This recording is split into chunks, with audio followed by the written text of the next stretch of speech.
When your dad did cooperate, did you and him ever have a conversation about that as to why he did it? And the fact that, like I said, there are, you don't know what the future holds, but you are concerned about potential repercussions of this because...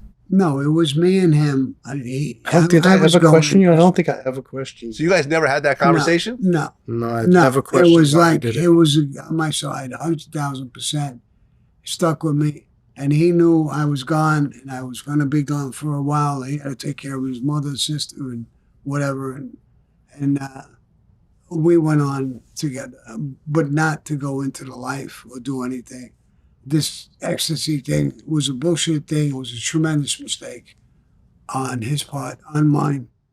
And, it's just one of those things. But, I always say a few things. He had a bump in the road, and he became stronger. A strong man becomes stronger. A weak man becomes weaker. He became stronger. Now I'm doing movies and all kinds of different things that I'm working on. He's alongside me, like, yeah, we're going to come here today. He's coming. And my daughter here, Mina. She's not my daughter. All right, she's complaining. I'm talking about her. She's my daughter. All right. I was going to say, I don't think that's your daughter. No, I don't believe I ever questioned him. You never questioned him at all? No, it was just like... There was never an argument? And then there's a lot, question me is, there's a lot of stuff that John did, and I think he knows it all. Not only him, the rest of the world out there knows what happened. So you can question me all you want.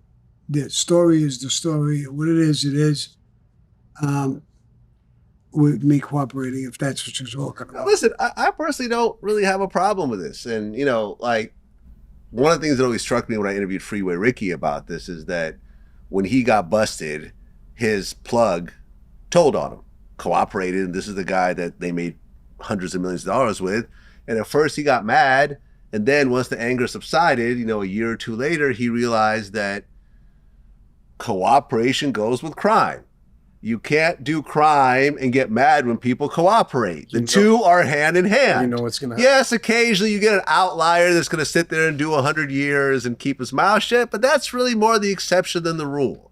And even if one guy doesn't cooperate, there's 10 other guys that are willing to cooperate.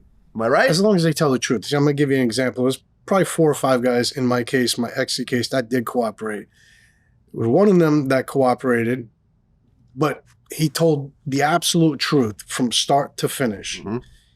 It hurt me, but it wasn't like the people that were exaggerating to try to get themselves off, to make it bigger than it was, to make their cooperation look more important than anyone else's.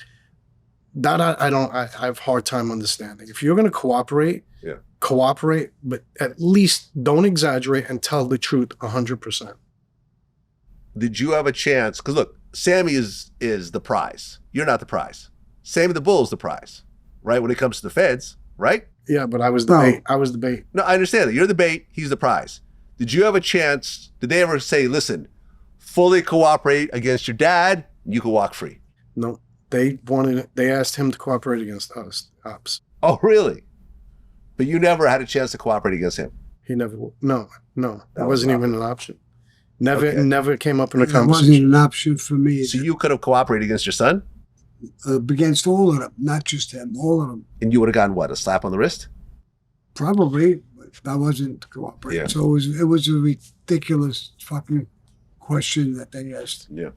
And that was it. So.